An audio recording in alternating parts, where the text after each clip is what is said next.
This is our new home, designed with a modern minimalist concept with beige walls and black accents. Though it's good on its own, some personal touches and a bit more vibrance wouldn't hurt. So what better way to start sprucing up our home than with paint? For my first project, I'll be working with some artificial plants. Why not real plants? Well, A, because I'm gonna paint them, but really it's more of B, because my fingers are not green at all. My mum gifted me a terrarium when I got married and the succulents died, so I'm all for the fake plants life. I'll be using these artificial monstera and eucalyptus from Shopee. I'm also using my leftover dried weeds that I bought for my wedding from Faux Flora. To add a pop of colour, we've got some spray paints from Mr. DIY and a random provision shop near my place. We'll need a box to spray paint our stuff in, cause shit's gonna get messy. We'll also need some acrylic paint. I've got mine from Spotlight. At first I got one only, cause I'm a cheapo, but when I learned that they were on discount, I bought 4 more. And lastly, some tools to paint our stuff on. I'm using a cotton bud, cause I'm a loser who has not bought her paintbrushes at that point in time. I started off by coating the plants with my spray paint. Now this is my first time ever spray painting something, so I did not expect the fumes to be so bad. You can literally see it in the air. A not so gentle reminder to self to wear a mask next time, because you do not want to breathe in this toxic stuff. Once done with spraying both sides, let it dry for a while on the side for about an hour. I placed it against the side of the box at first, but some of the paint got transferred onto the box. So instead I used a mini flower pot and placed the stock through the hole so that it can air properly. Once dried, you're pretty much done, but I decided that I wanted a few leaves with a bit more detail to it, so I went ahead to add some design on them. Because I had no palettes or plastic plates yet, I used the paint straight out from the tube. Not a really bright move, because my tubes got really messy after.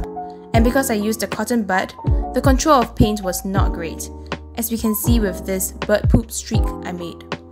So I wiped it off and used the cotton bud for dotting instead, which turned out so much better.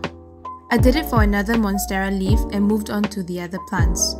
The idea is the same, but for these, because it isn't a flat surface, you really have to spray the heck out of the plants and make sure all surfaces have been coated.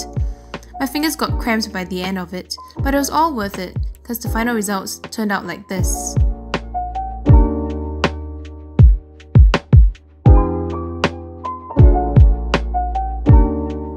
I was pretty pleased with how these turned out.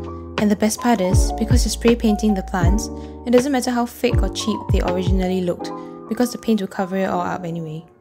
Kinda like makeup.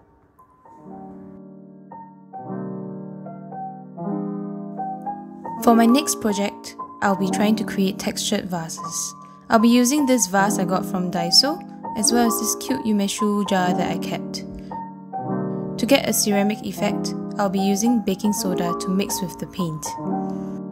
I wanted to create a pastel pale yellow shade to paint the first vase with, so I mixed white and yellow together. The yellow turned out to be really overpowering though, and I would have to use a lot of white to obtain the pale shade.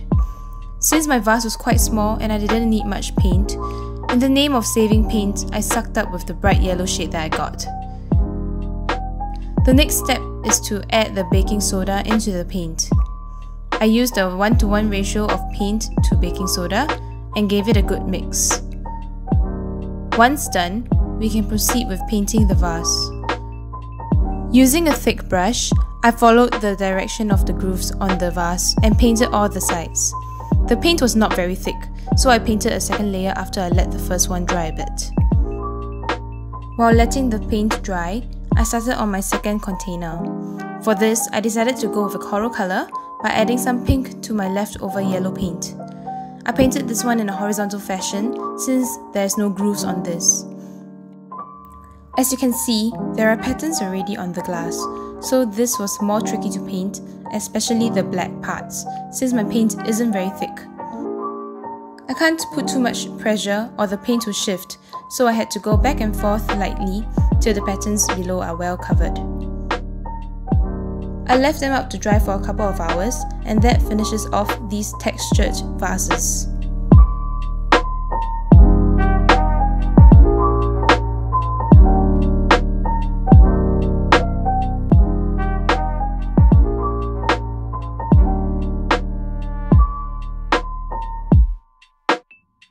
Painting has been really fun, and therapeutic too. Especially in the midst of COVID restrictions, it is a great way for me to kill time and keep my creative juices flowing.